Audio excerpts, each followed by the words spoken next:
अस्सलाम वालेकुम। यासीन आपके साथ हाजिर है। आज इस महीने का पहला वर्किंग डे स्टार्ट हो रहा है। आज अब से कुछ घंटों के बाद मार्केटें खुल जाएंगी। 3 अगस्त यानी अगस्त के महीने का पहला वर्किंग डे। और इन 2 दिनों में जो आपने देखा कि ईद उल अजहा और हज बैतुल्लाह के हवाले से अरब वर्ल्ड में, मुस्लिम वर्ल्ड में छुट्टी का समा रहा, छुट्टियां चलती रहीं। आज भी पाकिस्तान में ईद उल अजहा का दूसरा दिन मनाया जा रहा है और कुर्बानी का, जानवरों के कुर्बानी के हवाले से कल तीसरा और आखिरी दिन होगा। मैंने तमाम लोगों से ये गुजारिश की थी ईद उल अजहा के स्टार्ट होने से पहले कि आप अपने दाएं बाएं सफाई सुथराई का ख़ास ख्याल रखें और जानवरों की कुर्बानी में ज़रूर इस बात को मलूज़ खातिर रखें कि कहीं कोई गंदगी का अमल ना हो। यानी अगर आप कुर्बानी कर रहे हैं तो वो ऐसा ना हो कि सड़क पे या गलियों पे आप वो कुर्बानी कर रहे हैं। तो अभी भी मैंने ये देखा कि बहुत सारे लोग, हालांकि हुकूमत सिंध ने यह ऐलान किया था कि वो खुले मैदानों में कुर्बानी करें और जो गलाजत और गंदगी आफ्टर कुर्बानी जो ज़िबाह जानवरों के करने के बाद लोग करते हैं वो अभी भी जा बजा हमें दिखाई दी। और हमें इस्लाम मज़हब इस बात की इजाज़त नहीं देता कि हम कहीं पर भी गंदगी का अमल करें, कोई गलाजत करें। जैसे हम हमेशा से बचपन से सुनते आए कि सफाई निस्फ ईमान है, बल्कि मैं अक्सर ये कहता हूं कि सफाई निस्फ ईमान क्यों है, बल्कि सफाई हमारा मुकम्मल ईमान होना चाहिए। क्योंकि अगर आप आधे गंदे हैं तो आप नमाज नहीं पढ़ सकते, इबादतें नहीं कर सकते। तो बहरहाल अभी भी ईद उल अजहा का सिलसिला चल रहा है और कल आखिरी दिन होगा। अब तमाम लोगों से मेरी गुजारिश है कि सफाई का बड़ा ज़बरदस्त ख्याल रखें और कहीं भी आपके अमल से ऐसा ना हो कि हमारी कुर्बानियाँ जो हैं वो ज़ाया हो जाएं और अल्लाह की नज़र में हम जो है किसी दूसरे को तकलीफ पहुँचा रहे हों और जो है वो माहौलियाती आलूदगी जो है हमारे, उसमें हम इजाफे का बायस बने। तो बहरहाल इसका आप तमाम लोग ख्याल रखें। बहुत सारे लोगों ने इसका ख्याल रखा है, मैं उन तमाम लोगों को मुबारकबाद देता हूं। लेकिन तमाम वो लोग जिन्होंने अभी तक कुर्बानी नहीं की वो सफाई का खास ख्याल रखें। बहरहाल मार्केट के हवाले से बात करते हैं। अब से तकरीबन 1 से 2 घंटे के बाद मार्केटें ओपन हो जाएंगी और जो सूरत हाल हमारे पास मौजूद है, और इन 2 दिनों में जैसे मैं आपसे हमेशा ये कहता हूँ कि हफ्ता और इतवार हम इन खबरों को चेक कर रहे होते हैं कि कहाँ पे दुनिया में ऐसा अमल हुआ हो, कहाँ कोई पॉजिटिव या निगेटिव खबर हुई हो जिसका इफेक्ट जो है मंडे की मार्केट ओपनिंग पे पड़े। तो कोई ऐसी नेगेटिव खबर हमें दिखाई नहीं दी कि जिसके मैंने आपको ईद उल अजहा के स्टार्ट से 1 दिन पहले भी ये कहा था कि पूरी दुनिया में जब भी हमने ये देखा है कि कुछ माहौल ऐसा बना हुआ होता है कि जनाब कोई एक रिलीजियस फेस्टिवल सेलिब्रेट किया जाता है, तो उससे पहले हमने देखा है कि बहुत सारे ममालिक ऐसे होते हैं, जैसे ईद उल फितर जब हमारी छोटी ईद, मीठी ईद आती है तो उसमें हुकूमत पाकिस्तान और बहुत सारे जो अरब ममालिक हैं, जो इस्लामिक स्टेट हैं, वो कैदियों की सजाएं कम कर देते हैं और हालात को बेहतर करते हैं। कहीं जो जंगी सूरत हाल होती है उसको कम कर दिया जाता है या जंग को डिले कर दिया जाता है और हालात की संगीनी को थोड़ा सा नरम कर दिया जाता है, हालात को बेहतर कर दिया जाता है। तो यही सूरत हाल हम देख रहे हैं कि हज खाने काबा और में जो हज बैतुल्लाह के हवाले से जो सिलसिला रहा, या पाकिस्तान में या अरब कंट्री में, हमने पूरी दुनिया में जहां देखा, जहां जहां मुसलमान मौजूद हैं वो कुर्बानियों के सिलसिले में मसरूफ रहे और जनाब बड़े सुकून से और पीसफुल माहौल में हमने पूरे हालात का जायजा लिया। और पूरी दुनिया में हमने ये कहीं नहीं पाया कि जहां कहीं जंगो जदल हो, कोई दस्ते गरेबां हो, कहीं हालात खराब हो। तो इन तमाम जो बातें मैं आपसे कर रहा हूं, इसका मकसद ये है कि पूरी दुनिया में अमन और शांति का पैगाम हमें मिला। कहीं हमें ऐसा दिखाई नहीं दिया कि जनाब कहीं जंगी कैफियत हो या कहीं मार धाड़ चल रही हो, कहीं लॉकडाउन या शटडाउन का सिलसिला रहा हो। हालांकि हमारे सामने जो कश्मीर का वाकया है, पिछले 1 साल से नरेंद्र मोदी साहब ने कश्मीर में लॉकडाउन और बहुत ज्यादा वहां पर उन्होंने हालात को संगीन रखा हुआ था, लेकिन अभी भी हम ये देख रहे हैं कि वहां पर हालात निस्बतन बेहतर हैं।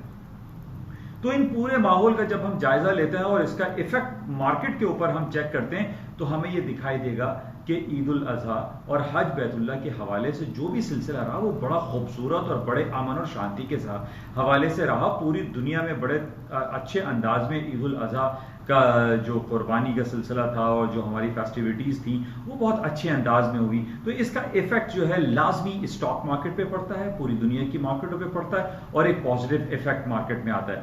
तो हम ये कह सकते हैं कि जो मार्केटें जो अब से कुछ घंटे के बाद खुलेंगी वो पॉजिटिव खुलेंगी, प्लस में खुलेंगी, हालात अच्छे रहे। हालांकि सऊदी अरब की मार्केट है, तदावुल ऑल शेयर्स बंद रही ईद उल अजहा और हज के हवाले से, कल से मार्केटें जो है वो खुल जाएंगी।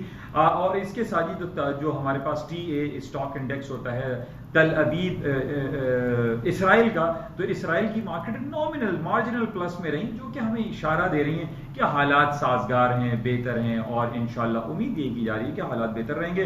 बहरहाल अब ये ईद उल अजहा की जो सिलसिला है, इसके बाद जो हमारे पास डिफरेंट खबरें आएंगी उस हवाले से हम उसका जायजा लेंगे कि मार्केटों में क्या कुछ हो सकता है।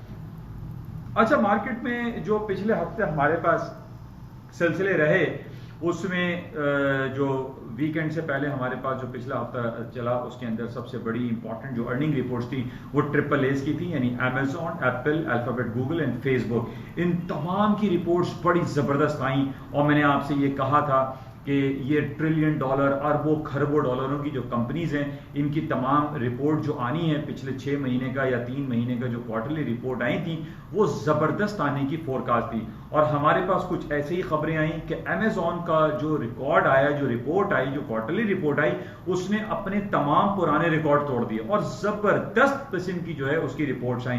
एप्पल ने अपने रिकॉर्ड ब्रेक किए, इसी तरीके से फेसबुक की बहुत अच्छी रिपोर्ट्स आई।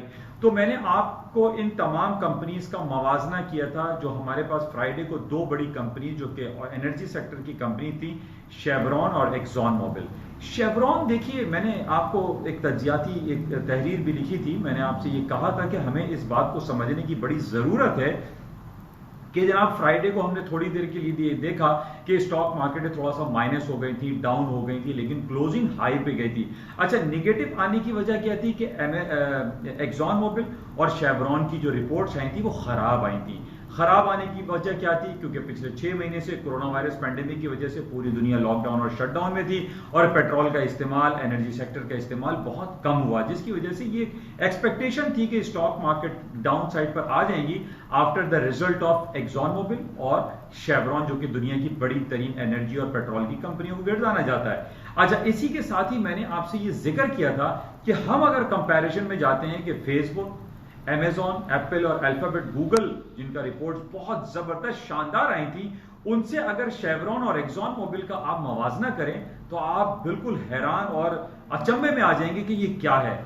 अब आप ये देखिए कि एक्सॉन मोबिल और शेवरॉन की जो मार्केट कैपिटलाइजेशन है वो महज $150 बिलियन है, यानी 140 या 150 बिलियंस ऑफ डॉलर है, जबकि अमेजॉन, एप्पल, अल्फाबेट, गूगल और फेसबुक ये ट्रिलियन डॉलर, यानी इनकी जो मार्केट कैपिटलाइजेशन है इन 4 कंपनीज और माइक्रोसॉफ्ट को मिला लें तो ये एक यानी 1.5 ट्रिलियन डॉलर, 1.65 ट्रिलियन डॉलर, यानी 1500 अरब डॉलर की कंपनी है एक कंपनी, यानी 1500 मतलब हो गया 1500 अरब डॉलर। 1500 अरब की एक कंपनी, 1500 अरब की दूसरी, 1500 अरब की तीसरी, यानी इन 5 कंपनीज को आप अगर जमा करते हैं तो आपको 6000 अरब डॉलर की कंपनीज हैं। ये जिन्नातों वाली कंपनीज हो चुकी हैं। यानी मैं आपको दोबारा दोहरा देता हूं, अमेजॉन, अल्फाबेट, गूगल,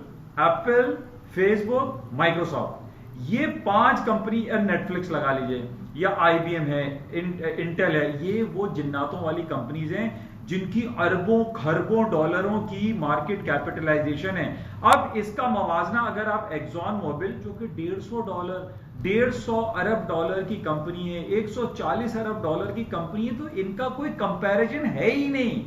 और यही वजह थी कि जब फ्राइडे को मार्केटें बंद होना शुरू हुई तो S&P, Dow Jones, Nasdaq high पे हाई बनाना शुरू कर दिया और तकरीबन हाई पे मार्केटें फ्राइडे को बंद हुई। नेस्डैक बंद हुआ था 10,916 पे, जबकि इसका 938 का हाई था। मार्केट तकरीबन अपने हाईएस्ट लेवल पे बंद हुई। तो हमें देखिए, मैं हमेशा मवाजना करता रहता हूं और आप लोगों को बताने की कोशिश करता रहता हूं कि मार्केट में कब किस वक्त कौन सी एंट्री लें। अब मार्केट में overall trend is your friend का जो फार्मूला मैंने आपको हमेशा बताया है कि मार्केटों में अगर आपको बाय करना है तो आप पहले ट्रेंड चेक करें कि अब बाय का ट्रेंड है, अगर सेल करना है तो सेलिंग का ट्रेंड चेक करें। जिस तरीके से डॉलर इंडेक्स में सेलिंग का ट्रेंड चल रहा है और तमाम करेंसीज में बाइंग ट्रेंड चल रहा है, sterling, euro, Swiss franc, Japanese yen, ये तमाम करेंसीज अपने हाईएस्ट लेवल पे खड़ी हैं। तकरीबन 2-3 साल के हाईएस्ट लेवल पे जा रही है करेंसीज, और डॉलर की मार्केट डाउन हो रही है। उसकी वजह क्या है? अमेरिका ने पिछले हफ्ते अपना इंटरेस्ट रेट अनचेंज छोड़ा था, जो कि अनचेंज थोड़ा सा आप कह लीजिए उसको नेगेटिव कंसिडर किया डॉलर के हवाले से।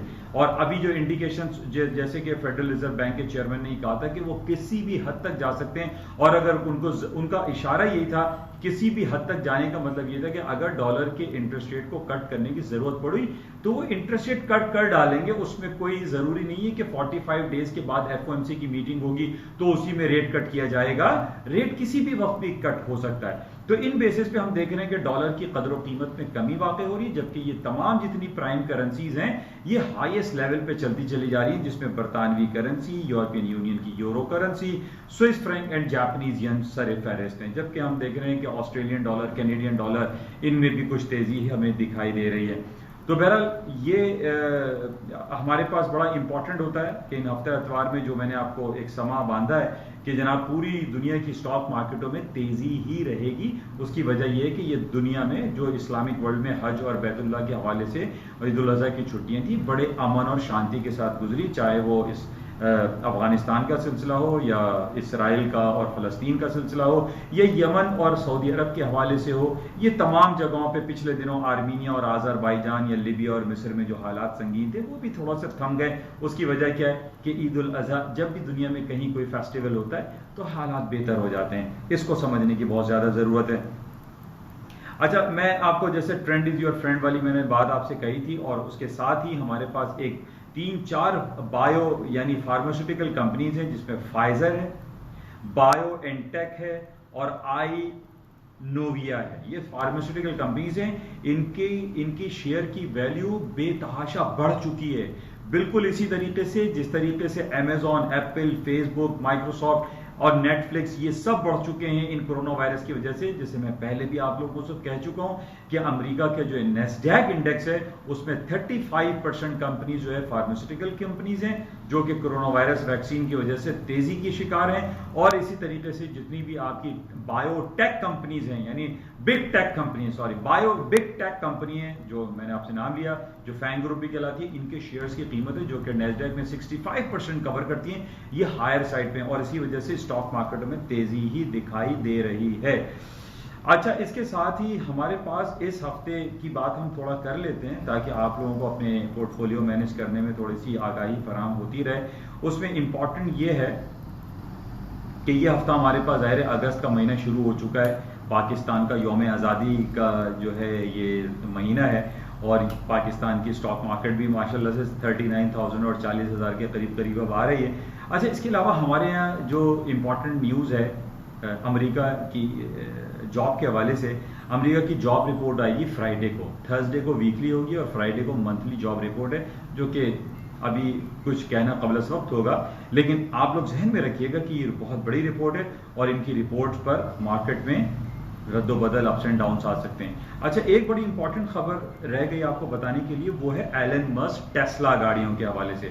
टेस्ला के हवाले से मैंने पहले भी आपको बताया कि दुनिया की फास्टेस्ट ग्रोइंग कंपनी है जो कि इलेक्ट्रिक गाड़ियां बना रही है, हाइब्रिड गाड़ी बना रही है। एलन मस्क उसके मालिक हैं, CEO हैं, जो कि फास्टेस्ट रिचेस्ट मैन कहलाते हैं, quickest richest man in the world कहलाते हैं एलन मस्क। उन्होंने एक बयान दिया और ये कहा है कि दुनिया में गाड़ियों की, इनकी टेस्ला की स्ट्रॉन्ग कार सेल हुई है, या इसमें कार की जो खरीद के हवाले से वो बड़ी स्ट्रॉन्ग उनके पास रिजल्ट्स आए, और ये कहा जा रहा है कि टेस्ला की गाड़ियां बड़ी तेजी से ऊपर की तरफ जाएंगी, इनकी मांग में इजाफा होगा। जाहिर है जब इसकी मांग में इजाफा होगा तो टेस्ला के शेयर्स में भी इजाफा हो जाएगा। अभी तकरीबन $1400-1500 इसका शेयर चल रहा है, जबकि पिछले दिनों ये $350 तक नीचे आ गया था। एलन मस्क टेस्ला की बात मैं कर रहा हूँ। तो बहरहाल इसको भी आप क्लोजली देखिएगा और इंशाल्लाह आपसे राब्ते में रहेंगे। गोल्ड के हवाले से बात कर लेते हैं।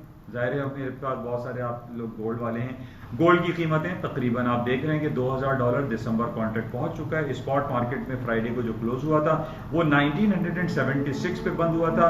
अभी भी गोल्ड की कीमतों में बहुत ज्यादा पोटेंशियल एग्जिस्ट करता है, और उसके पोटेंशियल एग्जिस्ट करने की वजह मैं पहले भी आपको बता चुका हूं। दुनिया के दो बड़े बैंक यानी बैंक ऑफ अमेरिका और गोल्डमैन सैक्स बैंक, जो कि अपने तज्जियाती मुताले में ये बता चुके हैं कि जनाब के गोल्ड की कीमतें तकरीबन $2300 पर आउंस तक जा सकती हैं और जाएंगी। उसकी वजह यह है कि पूरी दुनिया में जिस तरीके से स्टिमुलस पैकेजेस अनाउंस किए जा रहे हैं, billions and trillions of dollar के नोट छापे जा रहे हैं, जिसकी वजह से करेंसी नोट अपनी कदर कीमत को खो रही है और गोल्ड की कीमतों में इजाफा हो रहा है। अच्छा, इसके साथ ही ये हफ्ता हमारे लिए बड़ा इंपॉर्टेंट होगा। अमेरिका की कांग्रेस एक बिल पास करने वाली है जिसमें $1 ट्रिलियन के इकोनॉमिक पैकेजेस के अनाउंसमेंट की बातें हैं। ये जाहिर है 31 जुलाई को ये जो इन्होंने $3.5 ट्रिलियन अनाउंस किए थे पैंडेमिक में, वो उसकी डेट एक्सपायर हो चुकी है। अब दोबारा से इनको $1 ट्रिलियन या $2 ट्रिलियन या $1.5 ट्रिलियन के इकोनॉमिक पैकेजेस अनाउंस करने हैं। तो इस हफ्ते अनाउंसमेंट कवी इम्कानात हैं कि वो पास हो जाएगा। उसके पास होने के बाद आपको फिर मालूम है कि स्टॉक मार्केट में मजीद ऊपर जाने का पोटेंशियल एग्जिस्ट करेगा और मार्केटें हायर साइड पे जा सकती हैं।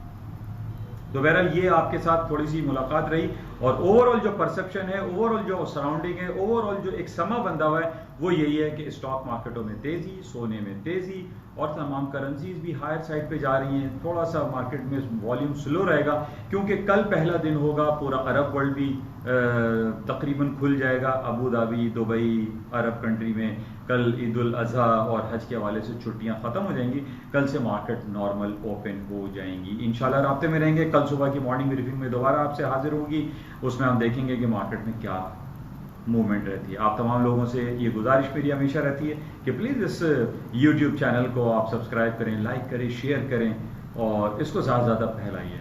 थैंक यू, खुदा हाफिज़।